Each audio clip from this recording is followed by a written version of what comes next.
Hello and welcome to Daily Reflection with Aneel Aranha. Today is the 9th of February 2018 and we're going to reflect on Mark chapter 7 verses 31 to 37. Then he returned from the region of Tyre and went by way of Sidon towards the Sea of Galilee in the region of the Decapolis. They brought to him a deaf man who had an impediment in his speech, and they begged him to lay a hand on him. He took him aside in private, away from the crowd, and put his fingers into his ears, and he spat and touched his tongue. Then looking up to heaven, he sighed and said to him, Ephphatha, that is, be opened. And immediately his ears were opened, his tongue was released, and he spoke plainly. Then Jesus ordered them to tell no one, but the more he ordered them, the more zealously they proclaimed it. They were astounded beyond measure, saying, He has done everything well. He even makes the deaf to hear and the mute to speak. The Gospel of the Lord. This is a story that I love telling at retreats because it is very dramatic and it is very funny.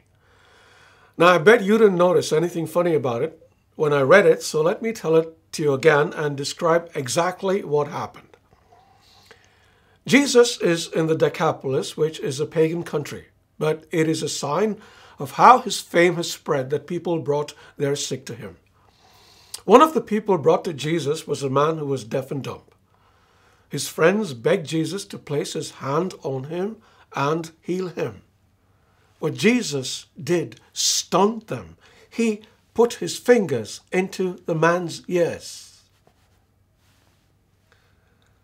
Then he told the man to stick his tongue out, and he spat on his fingers, kind of like this, and he touched the man's tongue. Now, didn't you find that funny? Imagine you were to go to Jesus for healing, and he were to tell you to do something like that. Now, the question is this. Why did Jesus need to do this drama? Could he not have just touched the man as he once touched a leper and healed him? Hey, he didn't even have to touch somebody to heal them. He only needed to say the word. That's how he healed a centurion's servant. That's how he healed a paralyzed man sitting at the pool of Bethesda. And that is how he healed so many others. So why this drama? Listen. The reason is because God will not heal us on our terms. He will heal us on his terms, and very often he will ask us to do something that seems very weird. But receiving the blessing we seek is conditional to doing what he asks us to do. Consider the case of Naaman in the Old Testament. He was asked to dip himself 7 times in the muddy Jordan to be healed of leprosy.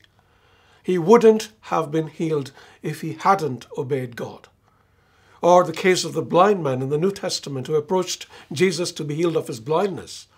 After spitting into the ground, there are more exotic methods, and making a poultice of mud which Jesus applied to the man's eyes, he then told him to go and wash himself in the pool of Siloam.